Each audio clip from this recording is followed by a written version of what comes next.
Hey, today's episode of the No-Till Market Garden podcast is brought to you by Farmers Web. Farmers Web software gives you the tools you need to manage your entire sales process. Built specifically for farmers' needs, Farmers Web helps you save time, reduce errors, increase efficiency, and provides flexibility for working seamlessly with your whole customer base. Our free account includes features for sharing your real-time and coming soon product availability, as well as the option to create an availability calendar to inform buyers about your product's seasonality. Free accounts also include access to Farmers Web's how-to guides, offering pro tips and best practices on selling online to individual buyers, as well as how to work with such buyers as restaurants, schools, and stores. A 1-month free trial is available for the paid account, which includes all features to manage customers and orders, including accepting online credit card sales, handling advanced pickup or delivery orders, giving select buyers special pricing and payment terms, tracking your buyers' payments, keeping detailed sales records, and much more. Even manage orders and payments for buyers not placing their orders online. Request a demo and learn more at farmersweb.com. Today's show is also brought to you by the good folks over at Growers & Co. Growers & Co. is the brainchild of my buddy Jean-Martin Fortier, the market gardener, who has created a tool and apparel company with a focus on small-scale farming. Since I've known JM, he has been working on this idea, and I have to say, he and his team have completely knocked it out of the park. Truly, Hannah and I have both been rocking our Muscovich vests a ton already this winter. I jammed with the Brandywine straw hat in the summer. All of the apparel is well made and well fitted and built for exactly the kind of work we talk about on this podcast. But Growers & Co. is more than just tools and clothes. They have also launched a biannual magazine that is dedicated to the culture of small-scale farming. So learn more at growers.co. All right, let's jam.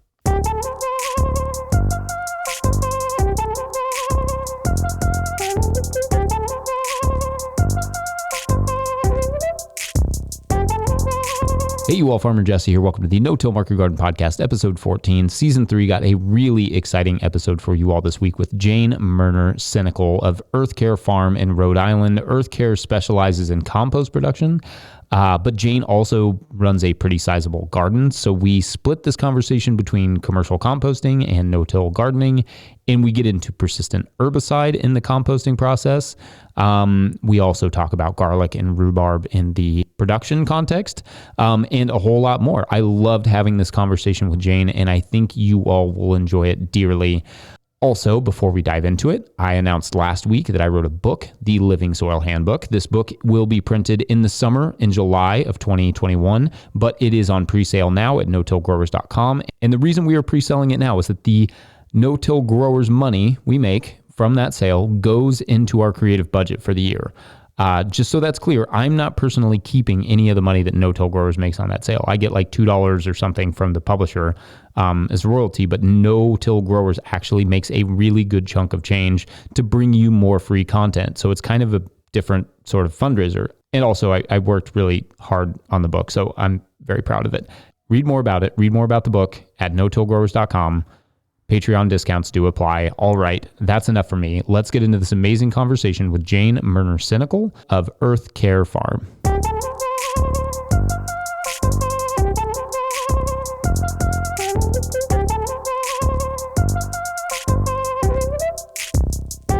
Jayne Merner Senecal, welcome to the podcast. Thank you so much, Jesse. It's so great to have you. So I was kind of thinking we would split our conversation between compost production and talk a little bit about your vegetable production as well. But first, maybe you could give us an idea of the operation as a whole. Maybe talk a little bit about where you're located, but also give us a little bit of that farm history, because I know it's been around a while. Yeah, we are Earth Care Farm in Charlestown, Rhode Island, the little tiny state, and we're in the southernmost part of the state, really close to the ocean, and there's just an awesome resource. There's an amazing amount of resources in this little New England state. So that's where we are, and we've been here since 1977. I think this will resonate with a lot of your listeners that my dad was one of the original Back to the Land movement farmers. He grew up in the suburbs and just listened to that calling to get back to the land without really experience with farming, and found this cheapest, biggest piece of land he could back in the 70s and started farming here, clearing little fields. And, he started with Christmas trees and it kind of evolved into vegetables. And but the thing was in Rhode Island that the soil is pretty poor here. And his background that he'd studied was in turf grass management, very chemically intensive. And it just was not jiving with his kind of social hippie thing that he was conscious development was just not jiving with his education. So he had to kind of throw that whole back education out and re-educate himself. And that's when he discovered the Rodale Institute and started talking to the old time farmers and got back into real soil health. There was no place to get compost around here back then. It was, there really probably in the whole US wasn't really any place to get good quality compost. So he started making a little bit for his fields and then a little bit more. And then his fields got better and better. And he got known for this great quality compost. And then that's what he started focusing on. So here I am 44 years later with these amazing, rich fields here that are so easy for me to grow in and a really well-run, thoughtful compost production, large scale. And I'm just tickled that I think a lot of your listeners in 40 years, imagine what you will have created on a lot of you new growers, but your children could take over something that's improved every year. So I'm just really grateful for that. I love that. I always love hearing the second generation stories. So wait, talk a little bit, like you mentioned it was pretty large scale compost. Like what constitutes large scale? Like how much compost are you producing or selling per year? Yeah, we take in about 25 to 30,000 yards of material a year. And as when you compost, that really kind of just looks like it just disappears sometimes, but it ends up being about 5,000 to 6,000 cubic yards of compost that we produce in a year, that we sell in a year. So it's pretty large scale per year. It's a tractor trailer truck coming in, bringing material. Yeah, that's great. So then what all products are you producing? You mentioned the compost. Are you doing soil mixes as well and those sorts of things? Yeah, we have a few mixes. Our compost and our raised bed mix are our two biggest sellers. And the raised bed mix this year in particular, there was just so many new gardeners that were putting in raised beds. And then this is just the perfect thing for that. It's our compost that we mix with peat moss and green sand and rock phosphate and trace minerals. And it's just, you just plant in it and you don't have to do a thing except for water. So great. So then our compost, then we have a potting soil for starting seeds, and we have a cannabis blend called Kind Earth for growing cannabis. So that's our 4 blends. Nice. Is cannabis production legal up there then? Sorry, I'm always curious. Yeah. It's for medicinal use. Yes. It's pretty easy to get a card for you to grow 12 plants if you have a medical condition. And then it seems like every couple of months there's some sort of legislative thing where it gets like a little looser and looser. But we also are very close to Massachusetts, which has is legal, and even outdoor growing is allowed. So we have a lot of buyers from Massachusetts, which is really only an hour away. Okay, great. Sorry, I interrupted you about your products. Oh, and we grow produce too. That was the other thing I was going to add. We have quite a bit of produce that we grow. It's a good way to test out our compost. See how it shines. How are you moving that produce, or is it a much of a sort of profit driven item, or like you said, it's kind of shows off your compost? There's a couple of things we grow that are for profit. I grow garlic at a pretty large scale, and a lot of it for seed for farmers. And then our state has this great thing called the Farm Fresh, which is sort of a quasi-state nonprofit thing that I think what I would like to see replicate in a lot of other states, where every week, twice a week, farmers list what they have, and then we all bring our products. They're ordered specifically, like you can order through this website what we have, and then twice a week, all the farmers bring their produce up to this one facility. They distribute it and deliver it, home delivery. So that's where we sell a lot of our stuff from, rhubarb and garlic at a large scale. And then a lot of, herbs and flowers and greens and all different things, mostly that we grow just for the food bank. Wow, that's cool. So is that a government-run basically distribution system? It's its own nonprofit, but it is funded by the state. It's like quite a bit, so it's sort of quasi. Has a lot of help from the state, but it's really been awesome. It's a local thing as well. It's not just Rhode Island. There's a little bit of Massachusetts and Connecticut. There's even some sea salt from Maine, but I'm able to get all my products through there for eating, for my own ordering, as well as for selling. Pretty great. Wow, that is great. That's a cool system. Can we talk about garlic for a second, just while I'm thinking of it? Because I love garlic production, and I haven't talked to anybody really on the podcast about garlic production. Can you kind of give us an overview of how much you're producing and kind of like what your strategy is for garlic? Sure. Garlic is also one of my favorite crops. And in 1999, I bought 20 pounds of garlic seed, and I've been saving the seed ever since. So every year I save half of it, and then I plant out whatever that is. And so this year it's about 3/4 of an acre that I planted in garlic. And I would say this year about 80% of it was seed quality, and 20% was that we call culinary, just stuff we'll sell for eating. And I love garlic because the season is so different than other crops. I love planting in October here, and that you really don't have to harvest until July, and it's mulched. We mulch it with straw, so there's not really weed pressure. It doesn't have a lot of like the deer. Our biggest pests here are deer, and they don't like garlic. So it's just been, I found like what my easy crops are here, and that's what I focused in on. Very similar to rhubarb. It's almost like a perennial too, because it's in the ground for so long. I don't know if that's it. We get the whole family together to harvest it in July, and then the curing is quite a process for a month there. We have garlic everywhere hanging around. And then getting everybody to come and trim it is always kind of a fun party. And then we do, this time of year, we're actually making garlic powder. So there's just always something to do with garlic. It definitely keeps us healthy. Nice. And the vampires away, of course. Absolutely. Okay, so I want some nerdy details on this, because everybody kind of does garlic differently, and I'm curious whether or not, okay, so let's go to harvest. Okay. You harvest your garlic at that sort of 40 to 60% stage. Is that what you're looking for when it's 40 to 60% brown? Or do you have another way of identifying? Yeah. I usually say like 1/3 to 2/3 is turned yellow. That's when we harvest it, when I pull it. About the same as what you're saying, I guess. Yeah. And then are you harvesting it and then keeping the greens on? Or you said you're having a cutting party. Is that happening later? Like, what is your sort of from the field to storage look like?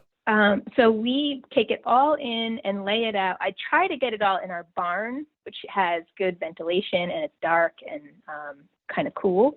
And we have these mesh tables. We lay it all out with the greens on and the roots still, and it's pretty dirty. I try to choose a dry day so that kind of soil comes off as much as possible. But and then it stays there for about a month to just cure. And then that's when, once it's dry, once it's fully yellow, then that's when I know it's time to trim it up. Trim off the roots, trim off the top. And we have a great spot to cure it in our basement, which is pretty cool and dry. So finding those storage spots are tricky, I think, on a lot of farms. But especially here in Rhode Island, it's super humid in July and August. So trying to find the driest spot on the farm is always a challenge. But yeah, it's this variety that we have was originally German extra hardy. I just grow one variety.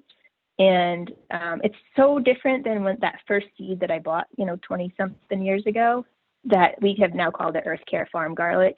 Everyone always thinks it's music because it's huge and has more tinges of purple than it did originally. And it's just huge cloves that don't fit in your garlic press, but are really fun to just great. It's good. It's delicious, super spicy and yum flavor. Yeah, that's great. And that's a hardneck, I'm assuming. Yep, it's a hardneck. Yep. That's great. I love getting those details, but I'm not ready to move on from vegetables yet because you mentioned rhubarb, and it's another one we haven't really talked about. So can you kind of give us the rundown on rhubarb? Sure. Rhubarb is a funny crop. Like, a lot of people don't even know what the heck to do with it. But we started with 2 plants in 1977 and have been just dividing it ever since. And now we have over half an acre of rhubarb, which actually has become a pretty awesome specialty crop for us. Again, it's a perennial, so that's easy to do in a no-till situation. It doesn't have many pests, really, at all. This year we had a little bit of slugs, but it didn't matter. They were on the leaves, not the stems. But nothing really eats it. And then it's something that is a lot of demand for in early spring and when strawberries are in. And then I'm trying to develop that market for it because we have it right up until frost. It's a crop that is like very consistent from April through the end of October here. And it's starting to kind of pick up a little bit. I'm able to sell a lot through that farm fresh, like market mobile thing I was talking about. And then there's a couple grocery chains that have picked it up. But I'm waiting for that kombucha brewer or that beer brewer that wants to get creative and do something wild with rhubarb. So, because we have plenty. How are those beds managed? Are you just mulching them every season? Like, how does the perennial bed management work? Okay, so I'm so spoiled here. I live on a compost farm. So every spring I do dig up some of the plants. And last year when I dug in, I was like, I'm going to measure how deep these roots are and how deep this composty rich soil goes.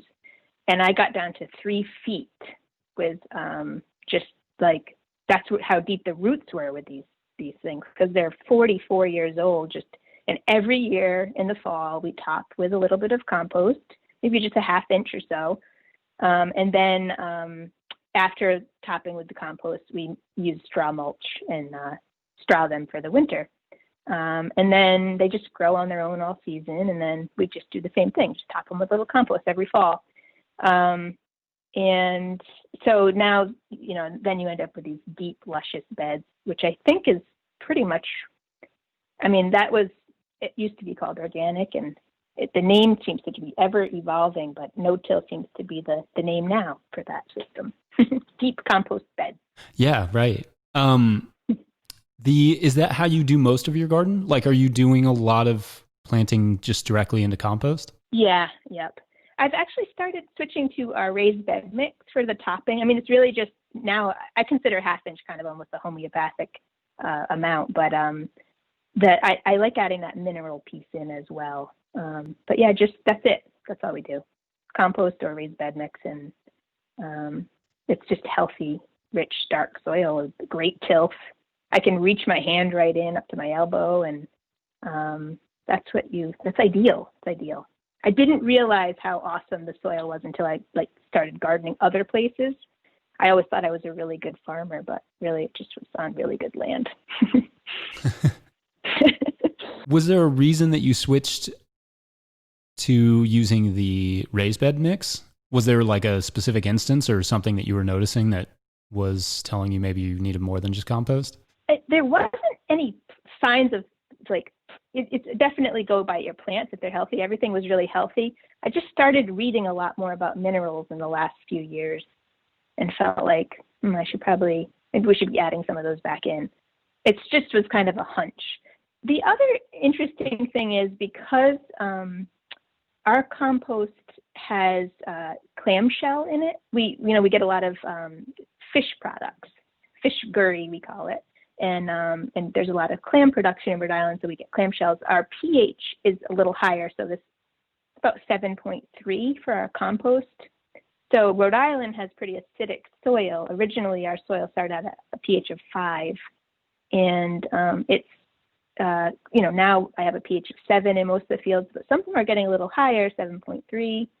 And I'm not actually noticing any challenges with the crops, but I thought maybe the switch to raised bed mix, which has a little bit of a lower pH, might be a good idea. I would love to talk to more, I'm not a soil scientist by education, by school, but definitely just by trade I am.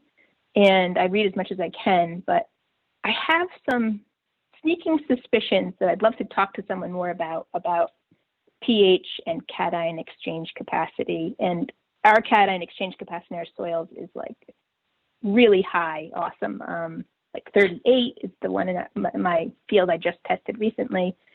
And I just think that has a way of offsetting, like makes the pH sort of not really that important of a number, because there's just more available nutrients with that higher exchange going on, no matter what the pH is. The pH usually tells you what range of nutrients are available in that soil. But if your cation exchange capacity is high,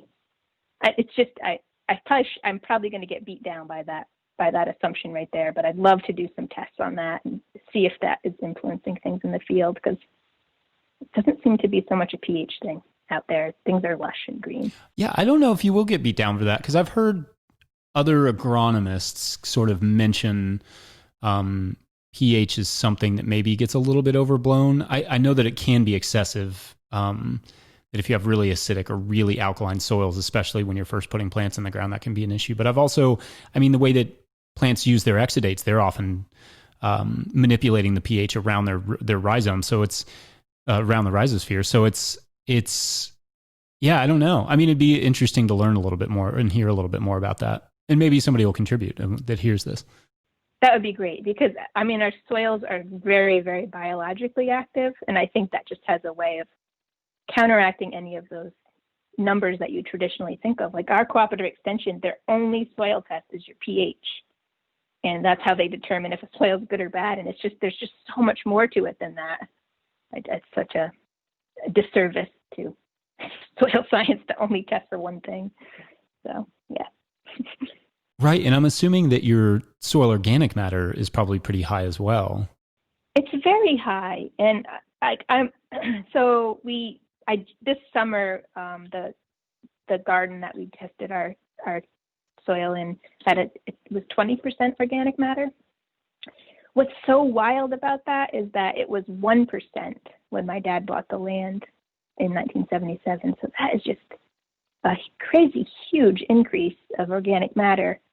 And I like here at some point it gets to be too high, but I'm just looking at plants and seeing how that's really the best marker of soil is your plant health. And so far it's amazing, really, really amazing plant health. So, but I got my eye on it. Wondering if that can be too high of a thing. Right. Yeah. I've heard 12% is kind of the figure that people say can be. Anything above that is not necessarily beneficial, but I don't know that it can necessarily be a negative thing, except for with moisture retention. That's the one thing. Like, do you have issues with moisture in those first few inches? No.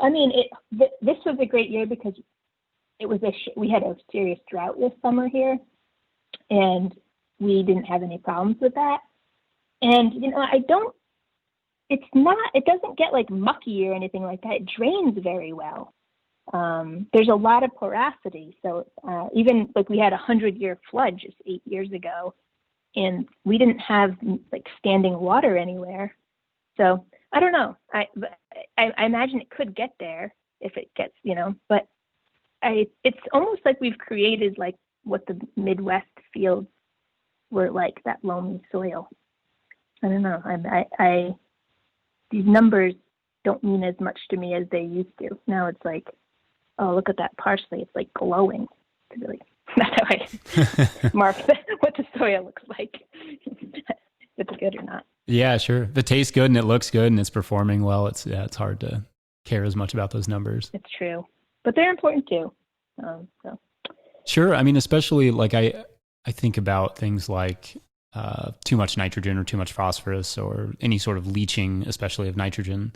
Do you have any thoughts on that issue in terms of like, with that much compost comes a lot of nutrients? Do you have, and you mentioned having a flood. I know you're on the East Coast too, so we're down here in Kentucky and we get a lot of rain. So I am kind of conscious of those things. Do you have any thoughts on nutrient leaching and maybe, inadvertent pollution? Yes. If you are on your farm going to really do composting at a larger scale, engineering is really, really important. And I encourage people to come here. I know we can't during the pandemic, but you'll see we are in a very flat site, which really helps. And then we've engineered creating berms and swales where water can flow to. And we have two retention ponds where the water coming off any of the nitrogen-rich compost is flowing into these ponds. And then our whole compost site is surrounded by 9 acres of pasture grass, which just serves as another buffer. And if those ponds are full, we can spray the pasture grass, which is an amazing fertilizer for that area, or we can pump it back onto our compost piles if it's been dry. But yeah, always thinking on any farm where water's flowing is something that, you have to be a conscious farmer. You have to think about that, where that water flow is.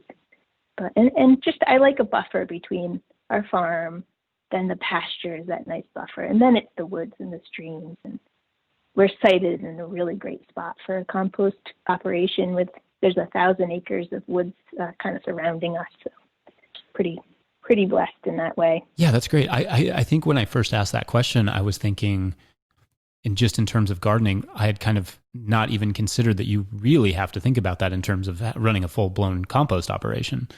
Yeah, for sure. And it's kind of tied in. Our house is in the middle of our compost operation with the fields on one side and compost operation kind of sort of 2/3 of the way surrounding the house. So it's really integrated. I can see when it rains, that berm needs work, and it's very easy for me to look around and see that. And I think one thing about compost too, I'm just going to go back and forth between composting and farming because it's really the same, is think about where your compost pile is. I see on a lot of farms, people put their compost piles in these low areas, and like water sort of pools around them, and that's not great. You really want to think about that habitat for those microorganisms. You want to have a lot of air, and you want aerobic conditions, lots of great air. And so siting that so that there's not puddles around your piles is going to be really key. And making sure that you're in a spot where the water it can just flow off into where you want it to flow off into. For us, it's those ponds. So yeah, siting is really key with placing your compost pile. Yeah, that's interesting. The mention of putting your compost pile somewhere where it can kind of breathe. Because I remember now when you were talking about that, I remember visiting a farm once that had a big kind of puddle around their compost pile, and they were sort of proud of it because they could get a sort of tea, which is really just a leachate, from that. After it would rain, it would kind of fill up with dark water, and they would use that in the gardens. And but yeah, it never really looked super healthy to me. I was always kind of like, I don't know, that looks a little rough to me. But that's anaerobic conditions there, so you're not getting the aerobic microorganisms that are generally more the beneficial organisms that you're going to want. They're going to kind of drown in that, and it also becomes a breeding ground for flies. They love those puddles. It's just we always try to avoid wet feet, we call it, in our compost piles. What we've found to be helpful in creating a better compost. Like those nematodes, they won't thrive in that kind of puddling situation either. Drain that off, away from your pile, and then you can use it as a tea if you want, from your retention pond. That would be my advice. Right. Okay, so I want to dive into the compost stuff. In terms of, let's start maybe with feedstock. I think one of my maybe just talk about what your feedstocks are. But I do kind of want to get into like how you mitigate contamination and those sorts of issues too. Okay, I can tie that all in together. We found I got to really give the credit to my dad. The more diverse the ingredients going into the compost, the better the results are going to be at the end. So we have, I'm looking right now at my window at our large stockpile of carbon materials. Right now, our carbon materials consist of leaves, wood chips, bedding, there's some coffee bean chaff, and I think that's all I can see right now, a little sawdust. So that's kind of our stocks, that we keep a big stockpile of that. And then we have our nitrogen-rich material that comes in, and that is immediately incorporated into, like, we have a mixing area. So immediately, if we get, our major thing for nitrogen is fish scraps, because we're so close to the fish processing facilities. So that's dogfish, all the bycatch of fish that people don't really eat around here, but that are caught while they're trying to fish other things, as well as shellfish. So scallops and clams, and we don't take in mussels because the shells are too sharp, but there's, I don't know, lots of other conch type shells that come in. And then some food scraps, not a ton. We are really picky about our feedstocks when it comes to food scraps. And each truck that comes in has to sign a form saying that we actually, if anybody's really interested, if they have a compost site and they want to start this, which I saw Ramblin' Farmers had a comment on our website under About Us, under, I think it's like called like tipping or something like that. We have our form that people have to sign when they come down the driveway, every truck that comes in. Once they can sign it once for the year if it's the same driver. That just says that what they're bringing in is free of plastics, any contamination really, plastics or styrofoam or any synthetic chemicals, that kind of thing. One thing, we don't take in grass clippings, so that eliminates a lot of our contamination problems right away.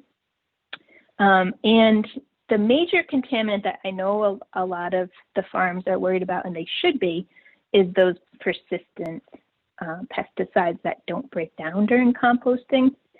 And there's 4 that I know of, but they're just always changing: picarum, clopylurid, aminopyrrolid. I'm going to slaughter this next one. It's like aminoglycopylurid, chlorine, something.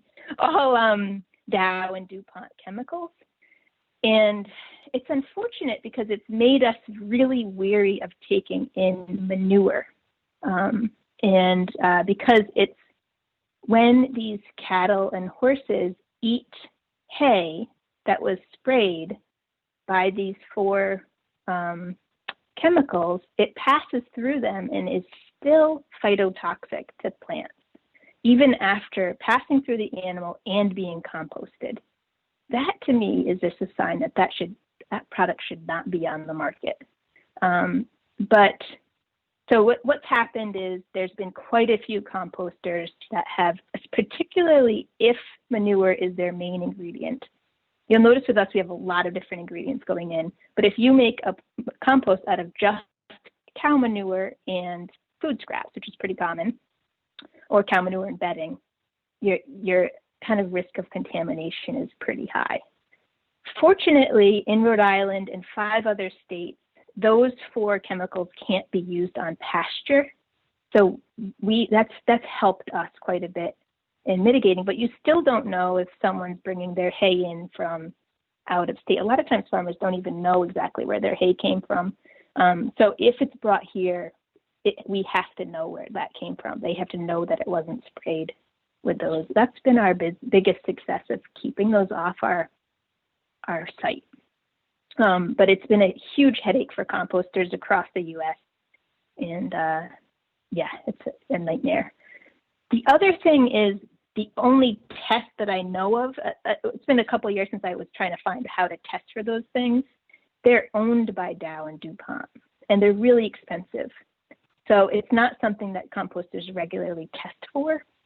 And I've found for us, it's not like I have a lab and I'm testing. I am growing, and that's my best way of knowing what's going on. And one thing my family really likes, we love pea shoots, for greens, and they're so easy and quick. They germinate even now in January. And if there was a problem, I think this is a good thing to do for your farmers before they buy a compost, is just get a little sample and grow some pea shoots. And if they grow and look good, there's no problem with those persistent pesticides. That legume family is really sensitive persistent pesticides.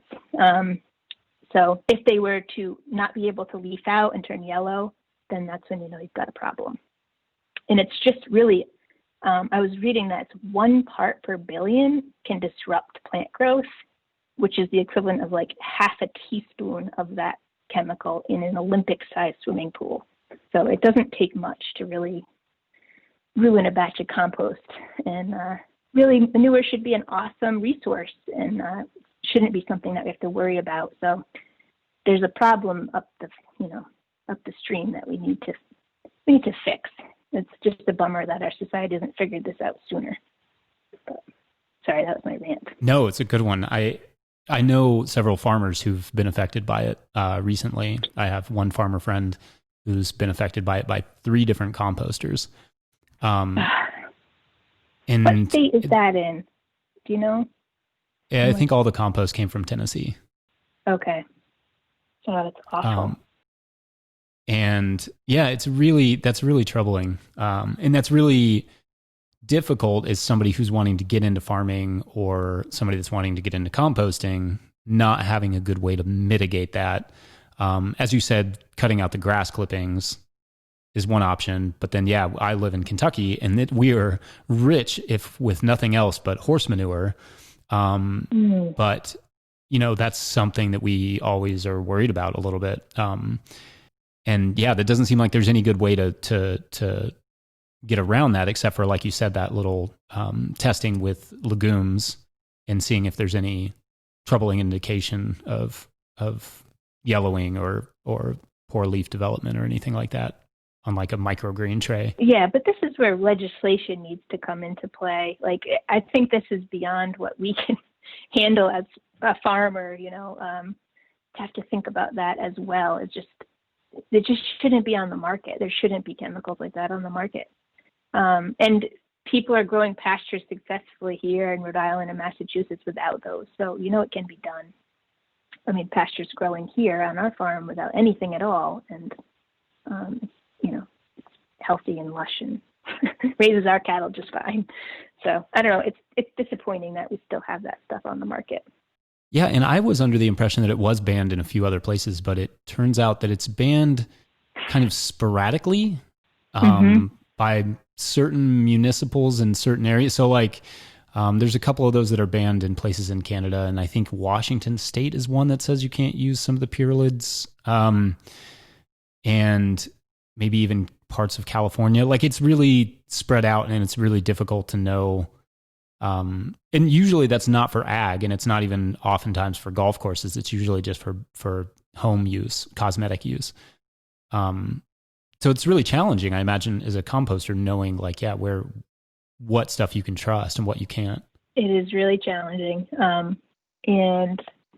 But there is so that is the one I have to be hyper vigilant about, is those persistent pesticides. But other things, like, I don't know, once in a while you see somebody dumped their food scraps and there's like a compostable tray, and we don't take those in. There's like concerns with, I'm going to back up actually a couple steps before I get to that. There's definitely probably more than 2 types of composters. There's composters like us who are mostly concerned about soil health and started this to grow good food on our own farms. And that's a different sort of look at things. We're looking for composting resources. Everything, I don't even use the word waste here so much, like everything is yard materials and food scraps and fish gurry, instead of a waste handler, which is a different way of making compost, which is much more common. There's a lot of people handling waste and happening to make compost. 2 totally different composts.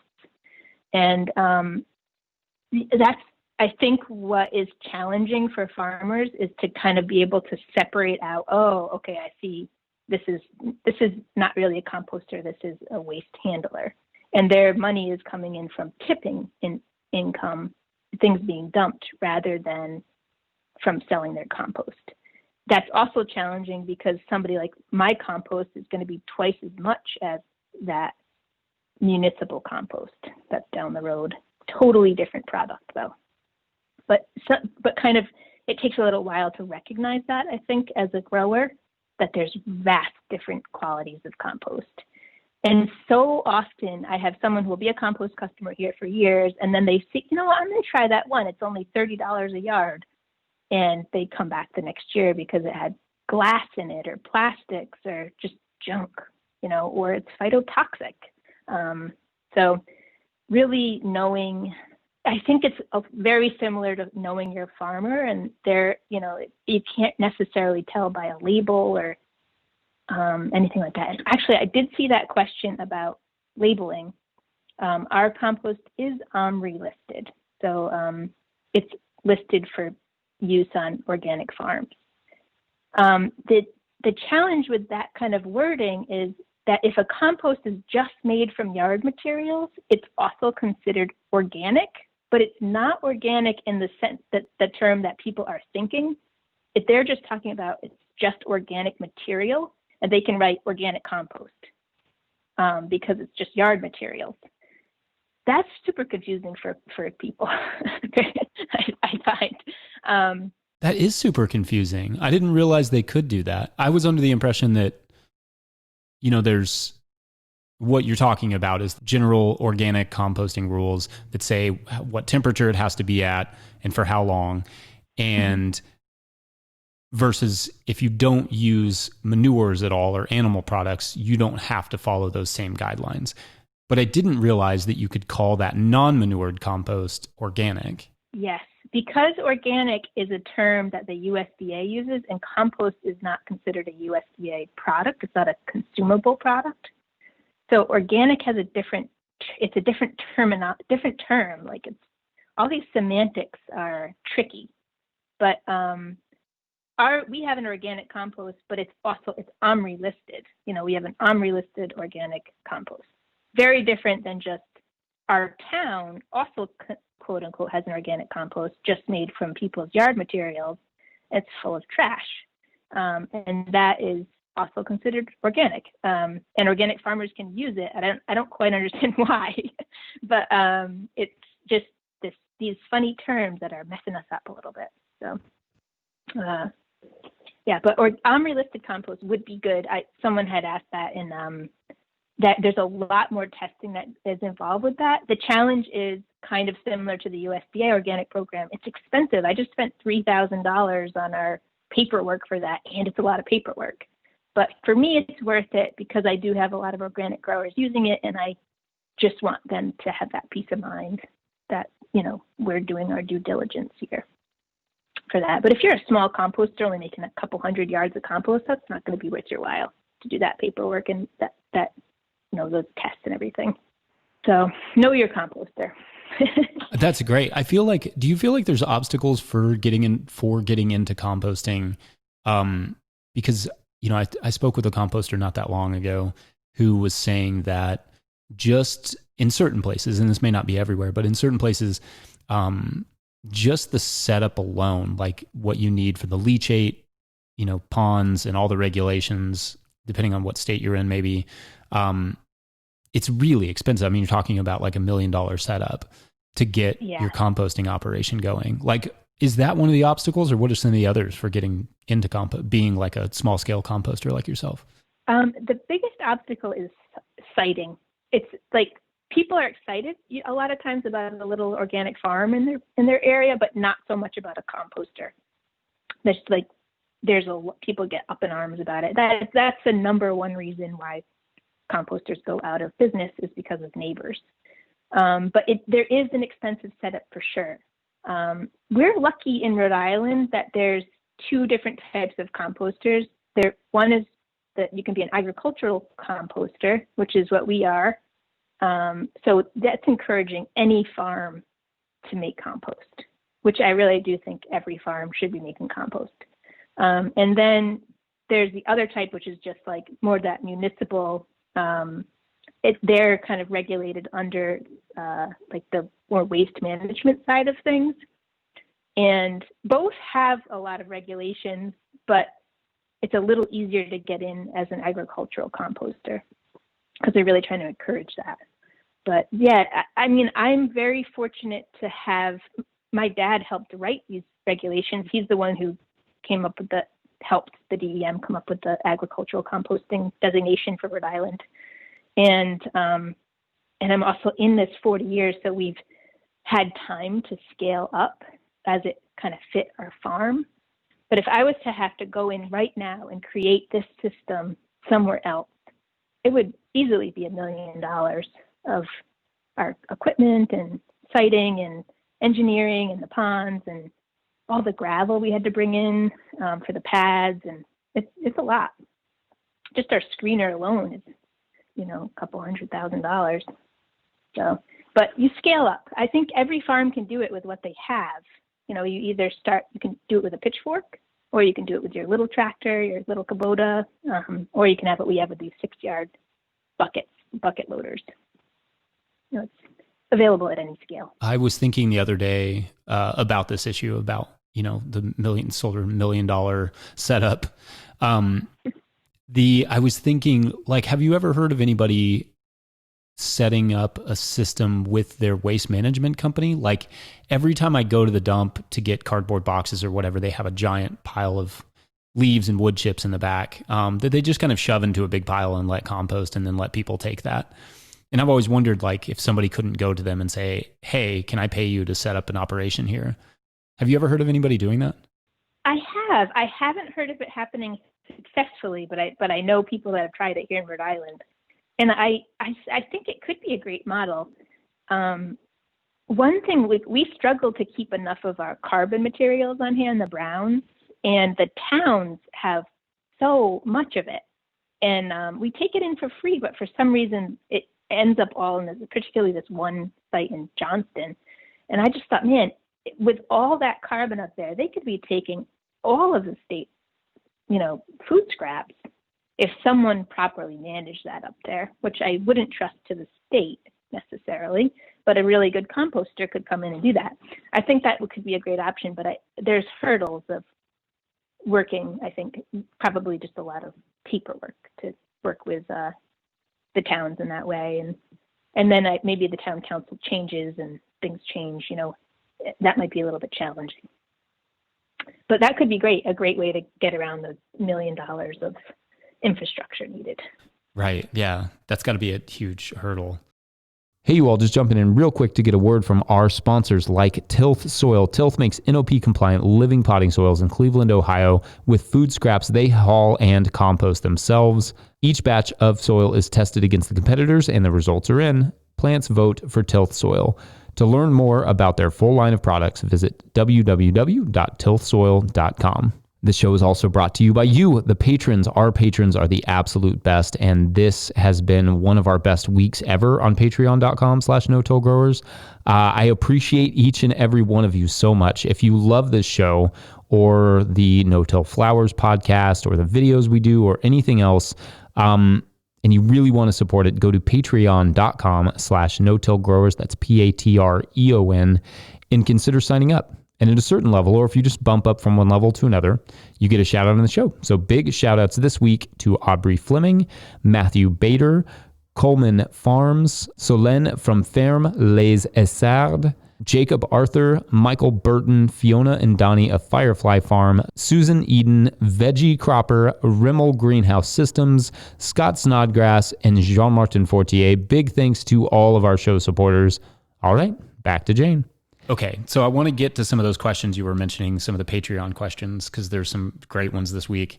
I actually want to start with one. The one that you were mentioning about Omri is from Jason Oman. And he kind of asks, can contaminated compost come from Omri listed composters? Can it kind of sneak through with the Omri situation, or is that so well regulated that it is very unlikely? I imagine it could. It's much better regulated than other things, so it would be harder for that to happen. But we're allowed to take in bedding, and it wouldn't be that hard for something to be disrupted in a supply chain to for something to come in contaminated. But your chances are much, much better if you get an OMRI listed that it's going to be free of contaminants. if you're getting that OMRI labeling, you're having to do a lot more. So you're just a lot more conscious of what's coming in. It would be my 2 cents on that answer. For us, there's a lot of checklists, and we were already doing them, and we actually do it to a more of a degree. Every single day, we write down what's coming in. Every single Wednesday, we take temperatures of our piles. We test every batch. So some of that's above and beyond what's required with OMRI, but there's a lot to do with OMRI that is more of a fail-safe. So you're much better success of getting an awesome compost if it's OMRI listed. Right, and you'd mentioned having every driver fill out a sheet that says, they're not bringing contaminants. Is that part of the OMRI thing, or is that just something you all do? That's just something we've done. It made it easier to get our OMRI listing, and I actually think it would be a great thing to require for that. But that was something we'd already had in place. Okay, that's great.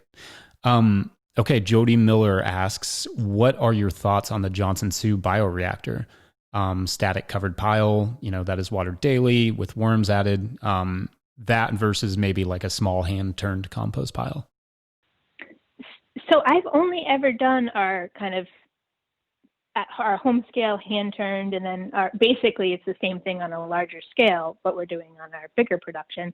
But it's from everything I've seen at that Johnson Sioux, I think any low input sort of compost thing I'm all about. I think that one sounds great. I don't like the idea of having to buy things to like bins or any sort of, some of them get pretty technical and fancy, and you can definitely do that stuff on your own, but that one seems pretty straightforward, something you can make at home, and I think it could make a great compost. But you can also it would be great to experiment. You could probably do both. Speaking of that, how do you test? Like, how do you test the quality of your compost in the end? We have 2 labs that we send our test results to.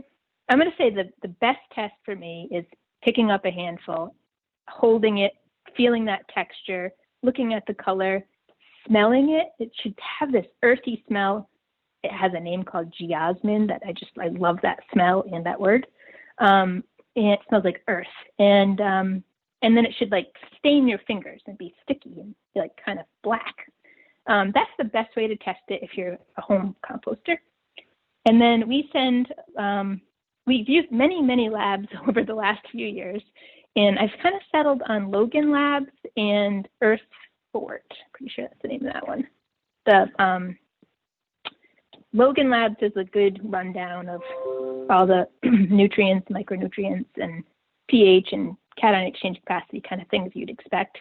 And then the Earth Fort, for some reason that doesn't sound quite right, that name, but it's a food soil web analysis. So the biological activity, bacteria to fungi ratio, nematode count, that kind of thing. And I like to have, both those are good. The Earth Fort one's a little pricey, so we do that one every other year. And but the Logan Labs we do a couple times a year. Okay, so John Taylor of the Daily Market Farm, he says he manages a large pile of mostly leaves that he sources in the fall. He says, since this time of year, I have little green matter available. What can I do to help ensure a more complete nutrient profile? And what are the consequences of a mostly carbon-based sort of material? Yeah. Hey, John. He's a customer here. He came last year for a little walkthrough tour. Nice. Yeah. I would say that there's nothing wrong with just a carbon-based compost, especially for what he's doing. He's got like maybe an acre of veg. And it's this time of year, it is a little bit tricky. He could definitely get seaweed. That would be a great thing to add in there, actually. I don't think he's too far from the ocean, and there's a clause here in Rhode Island. I wonder, he's in Connecticut, but in Rhode Island, if you're a farmer, you have access to the ocean, the beaches for collecting seaweed. So he could definitely do that. That would be great.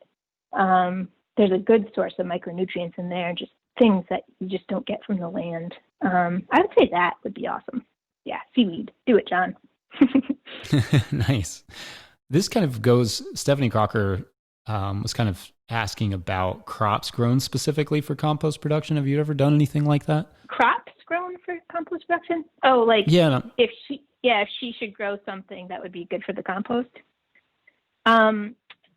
It's funny. It's something I like to put in my home compost a lot, which I don't know if you'd want to plant, but we have an abundance of stinging nettle here, and it's great to cut down in late summer and fall and put in the compost. There's just a lot of minerals in that I find are awesome for compost. But pretty much anything that's going to be a good cover crop is going to be a good compost material. Things like, let's see, like winter rye. I actually had a year, one of my failed attempts was I was going to grow my own winter rye and then slice it down and use that for mulching for our home compost piles and our home beds. But wow, that was a lot of work. So much easier to buy straw. But yeah, I would say something you can grow in that's easy to harvest and add into your compost. A lot of those grasses would probably be great, but nettles are amazing. Horsetail is something that's nice to put in there. Chamomile. Some of those medicinal herbals are really great to put in your compost. Comfrey is a really nice one. Yeah. Yeah, that's one I was thinking. Just it's pretty high nitrogen and probably kickstarts a compost pile pretty well. Yep. Ramblin' Farmers, who we mentioned earlier, and who've actually been a sponsor of the show, they interviewed you for their Radical Food podcast, which was great, by the way. If anybody listening wants to check that out, it's really good.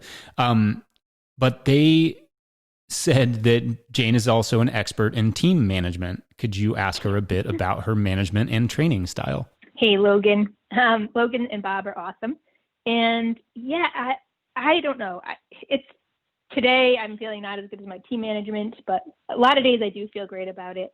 We have here just something to connect us. We have a daily team meeting in the morning and then also in the afternoon.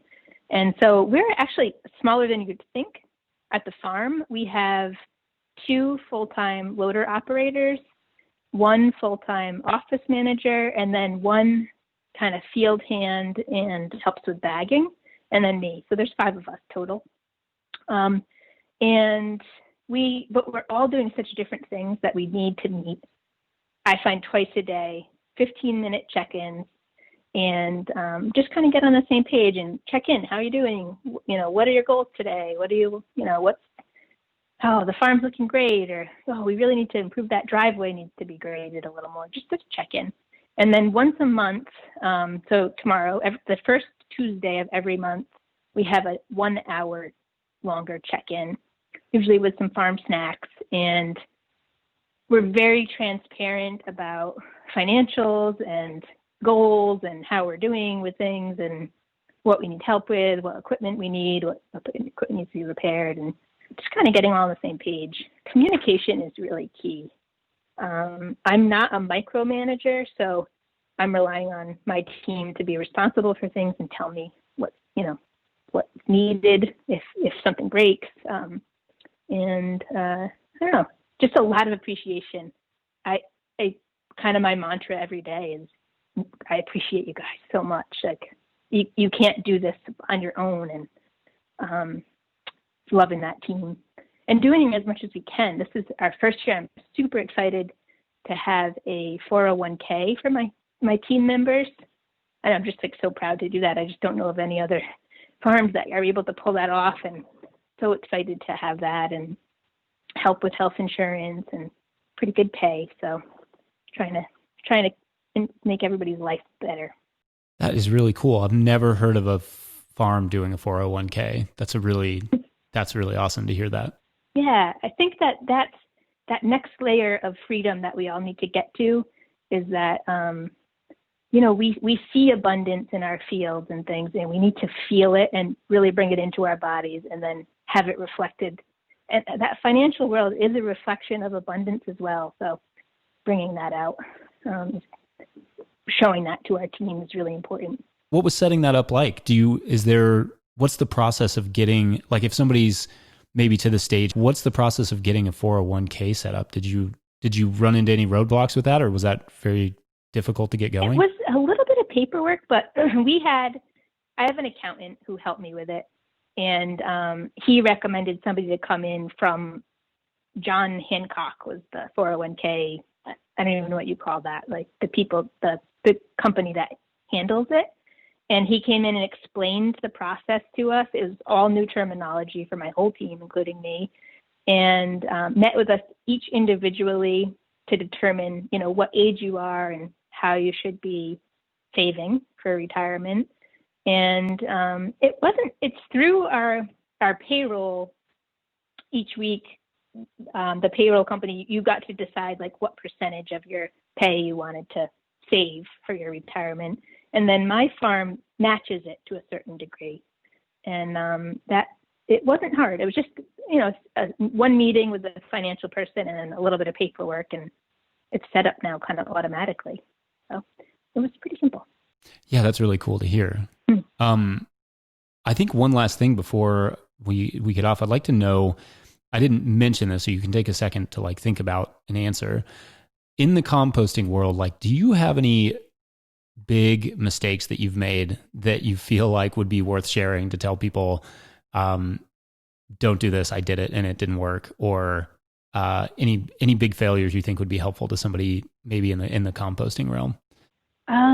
Yeah, whenever you're taking a new feedstock in, really do your due diligence to make sure it's going to work for your system. One thing, and I'm very fortunate that my dad was able to have this time to make mistakes and work kinks out, and then I have a process now that's really great and harder to mess up. But in the 90s, we took in tea bags from Tetley tea, and they were supposed to break down. It's supposed to be a biodegradable tea bag and tea, and there's nothing wrong with that. But there was some sort of polyester element in it, and we had a whole huge batch of compost that had this tea bag in it that we had to just use on our own farm. We couldn't sell. And that's just a huge hit when you have something that's supposed to be your year's worth of income that just you can't use. So yeah, tea bags, they don't break down. And they were supposed to. But yeah, getting those, just making sure that each thing you're taking in really is what it says it is. Do a little trial experiment and then go from there. I think that was one of our biggest mistakes. Yeah, is this partially why you'd mentioned the food scraps, that you don't take in food scraps? Is this partially why? Is because you end up with non-biodegradable plastic? And can you elaborate on that a little bit? Absolutely. Yeah. So we do take in some food scraps. There's 3 small trucking companies that bring like 5-gallon buckets of compost from people that are really committed to composting, but like maybe live in an apartment building, but are doing it because they really want to. They have to pay extra to do that. Whereas, so that's very clean. And even that, like once in a while we get those fruit stickers. Every single piece of apple or, banana has a sticker on it. Those are really annoying because they get through our screener. Nobody wants that in their final compost. But so we take in a very minimal amount of food scraps, and I keep trying. Like there's so many schools that really want to compost their food scraps, but they just, the amount of contamination that comes in with that, juice boxes and wrappers and straws and things like that, it's just not worth me taking in. We're here, my mantra too is just, we're here to make a good compost. I'm not here to like take in society's waste. I'm making a good compost. So I just keep saying that because I always want to take these things in because I see the higher use for them, but it's just that's not my job to do that. So it's very easy to get contaminated food scraps. And so one thing we've learned is if you get the food scraps from pre-consumer, like from the food processor, that's going to be clean rather than post-consumer, like from the cafeteria. So if you're starting out wanting to take in food scraps, definitely try first from the supermarket behind the scenes, like from their kitchen area, rather than, from the cafe area. If you're going to have, and then hopefully there's a way to work this out in society because we really don't need to have any waste in our society. And it's frustrating that we do after so many years of, I don't know, there's so much more that could be composted if it was clean. Yeah, absolutely. Jayne, thank you so much for your time. No problem. Thank you, Jesse. And I love your beats before and after the show. Always gets me kind of jamming out. I love it. It's a pleasure to talk to you. That's great. All the haters are going to love to hear that. Yeah.